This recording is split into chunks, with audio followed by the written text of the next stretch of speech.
నమస్కారం సార్. నమస్తే sir, high court Jagan గారికి షాక్ ఇచ్చింది సార్. ఆయన పైన కేసుల పైన రోజువారీ విచారణ జరపాలని చెప్పేసి సిబిఐ కోర్టుకు ఆదేశించింది. మరి ఇప్పుడు జగన్ గారు రోజు హాజరవ్వాలా విచారణకి? ఒకవేళ తొందరగా తేలితే ఆయన జైలుకి వెళ్ళే అవకాశం ఏమన్నా ఉందంటారా సార్? హైకోర్టు జగన్ విషయంలో నిన్న ఒక ఇంపార్టెంట్ తీర్పు ఇచ్చింది. తీర్పు అంటే ఆదేశాలు ఇచ్చింది.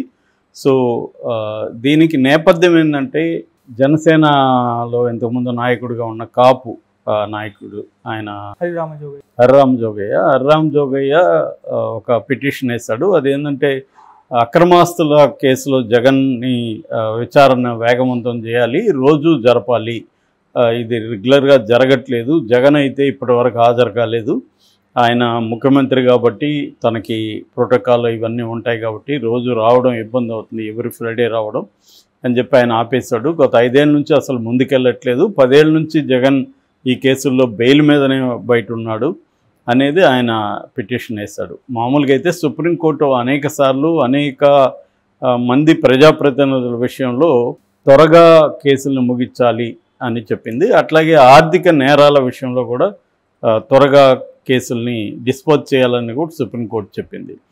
అయినా కూడా ఇది గత 10 ఏళ్ళ నుంచి ముందుకు వెళ్ళలేదు, వెనక్కి వెళ్ళలేదు.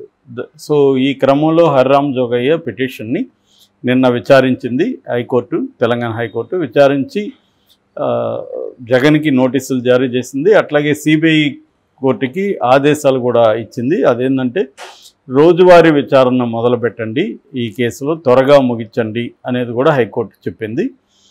దాని తర్వాత ఈ కేసుకు సంబంధించి కంప్లీట్ రికార్డ్స్ను కూడా హైకోర్టుకి సబ్మిట్ చేయమని హైకోర్టు ఆదేశించింది. అయితే ఈ హైకోర్టు ఆదేశాల వల్ల ఏం జరగచ్చు అనేది చూస్తే, మామూలుగా అయితే దీనికి మన కొన్ని విషయాలు అర్థమైతే కానీ ఈ లీగల్ ప్రాసెస్ అర్థం కాదు. ప్రధానంగా ఏంటంటే, సిబిఐ ఈడీ కేసుల్లో తమకు వ్యతిరేకంగా ఉంటే ముందుగా వేగంగా ముందుకెళ్తాయి. ఎవరికి వ్యతిరేకంగా? మోడీకి వ్యతిరేకంగా ఎవరైనా ఉంటే ఆ కేసుల్లో సిబిఐ ఈడీ చాలా వేగంగా పనిచేస్తాయి. మనం చూస్తున్నాం కేజ్రీవాల్ విషయాల్లో చాలా వేగంగా పనిచేస్తున్నాయి. కానీ జగన్ విషయంలో సిబిఐ ఈడీ రెండూ ఉన్నాయి. ఎప్పుడు 10 ఏళ్లకు ముందు నుంచి సిబిఐ ఈడీ కేసులు దాదాపు 20 కేసులు ఉన్నాయి. కానీ ఇప్పటి వరకు ముందుకి వెళ్ళలేదు. పోనీ అవి త్వరగా తేల్చి అతను నిర్దోషణ తేల్చారా? అది లేదు. అంటే ఏంటంటే, మోడీ మోడస్ ఆపరెండి ఏంటంటే, తనకి సపోర్ట్ చేస్తున్నా కూడా వాళ్ళు కంప్లీట్గా తన కంట్రోల్లో ఉండాలంటే వాళ్ళ మీద కేసులు అలా వేలాడుతూ ఉండాలి. అంటే తను ఎప్పుడు అనుకున్నా తను జైలుకి వెళ్ళాలి, తను అనుకోకపోతే బయట ఉండాలి. ఇటువంటి ఒక సిస్టమ్ని మోడీ అమలు చేసుకుంటూ వస్తున్నాడు. దానివల్ల జగన్ కంట్రోల్లో ఉంటున్నాడు. మోడీకి ఇప్పటికీ కంట్రోల్లో ఉంటున్నాడు. మొన్న అడగకపోయినా కూడా స్పీకర్ ఎన్నిక విషయంలో జగన్ సపోర్ట్ చేశాడు. సో ఇది దేశవ్యాప్తంగా కూడా మోడీ దీన్ని అమలు చేస్తున్నాడు. అందుకని నిన్న కళ్యాణ్ బెనర్జీ అని మన వెస్ట్ బెంగాల్ తృణమూల్ కాంగ్రెస్ ఎంపీ కూడా క్లియర్గా ఏం చెప్పాడు పార్లమెంట్లో, చంద్రబాబు మీద అనేక కేసులు ఉన్నా కూడా ఎన్డీఏలో చేరగానే అతను మిస్టర్ క్లీన్ అయిపోయాడు, అతను ఎందుకు ముందుకెళ్ళలేదు ఈడీ కానీ సిబిఐ కానీ అనేది ప్రశ్నించాడు అక్కడ. సో అలాగే ప్రఫుల్ కావచ్చు, తర్వాత అజిత్ పవార్ కావచ్చు, ఇలాగా చాలామంది లిస్టే ఆయన చదివారు. అంటే క్లియర్గా ఏంటంటే, మోడీకి అనుకూలంగా ఉన్న వాళ్ళ కేసులు ముందుకెళ్ళవు, వెనక్కెళ్ళవు.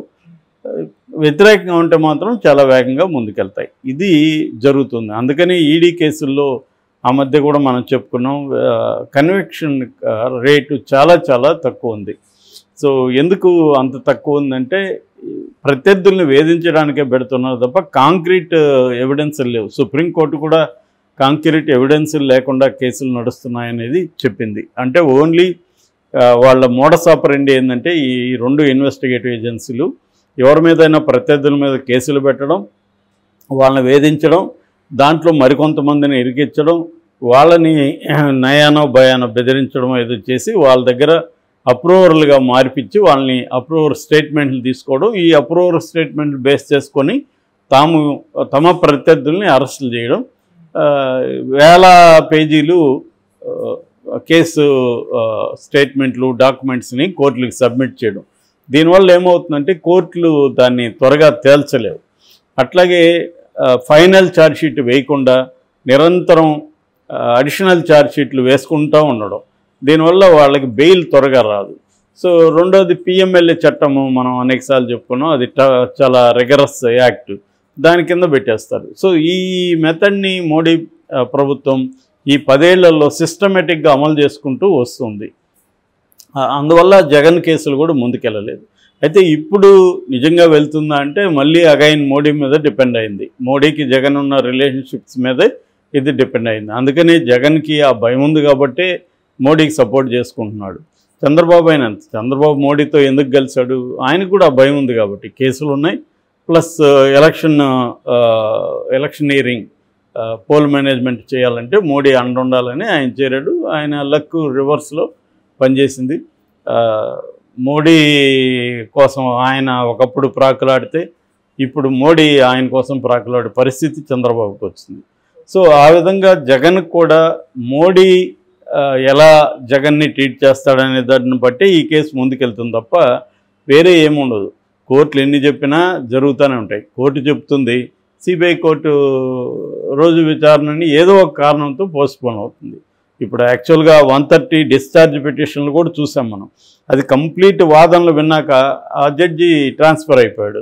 కొత్త జడ్జి వచ్చినాక మళ్ళీ రెడ్డి చుమదలలాగా మళ్ళీ జడ్జి బిగినింగ్ నుంచి వాదనలు వినాలి. ఈ వాదనలు వినడానికి అనేక అడ్డంకులు వస్తాయి. ఇది ఒకటే కేసు ఉండదు కదా, అనేక కేసులు చూడాలి, అనేక విషయాలు ఉంటాయి. సో ఇది మేజర్ ప్రాబ్లం అన్నమాట.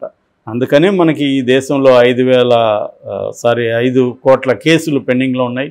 ఒక సుప్రీంకోర్టులోనే 55 కేసులు పెండింగ్లో ఉన్నాయి. అందువల్ల ఏమవుతుందంటే ఈ కేసులు త్వరగా తేలుతాయని అయితే నేను అనుకోవట్లేదు. ఎందుకంటే జగన్ మోడీకి అవసరం ఉన్నంత వరకు ఈ కేసులు ఉంటాయి. అయితే ఇక్కడ ఇంకొక వాదన వినిపిస్తుంది, అదేంటంటే చంద్రబాబు గట్టిగా పట్టుబట్టే అవకాశం ఉంది. ఎందుకంటే చంద్రబాబు పెట్టిన కేసులు లేదా పెట్టబోయే కేసుల్లో జగన్కి కన్విక్షన్ రేట్ పడే అవకాశం లేదు.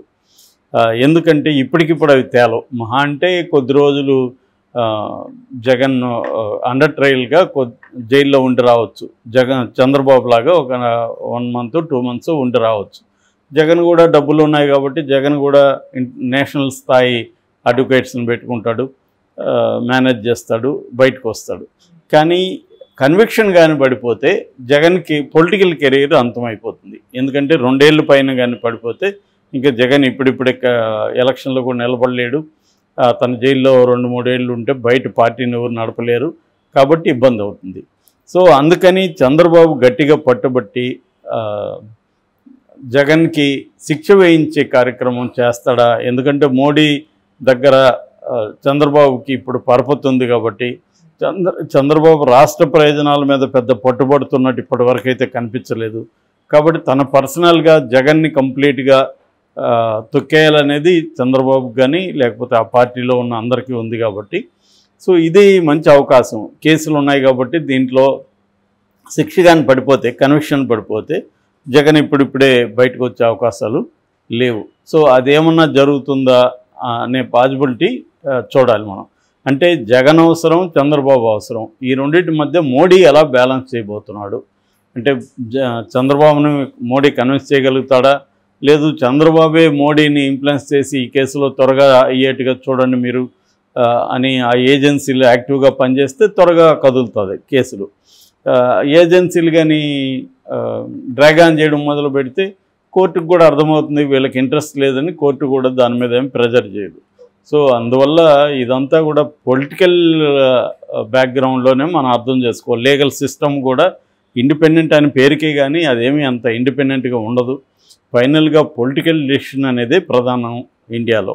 సో ఆ యాంగిల్లో చూసుకున్నప్పుడు జగన్ జైలుకు పోతాడా లేదనేది మోడీ మీద డిపెండ్ అయింది, అంతకంటే ఏమీ లేదు. సింపుల్గా చెప్పుకోవాలంటే మోడీ అనుకుంటే జైలుకి వెళ్తాడు, మోడీ వద్దనుకుంటే బయట ఉంటాడు.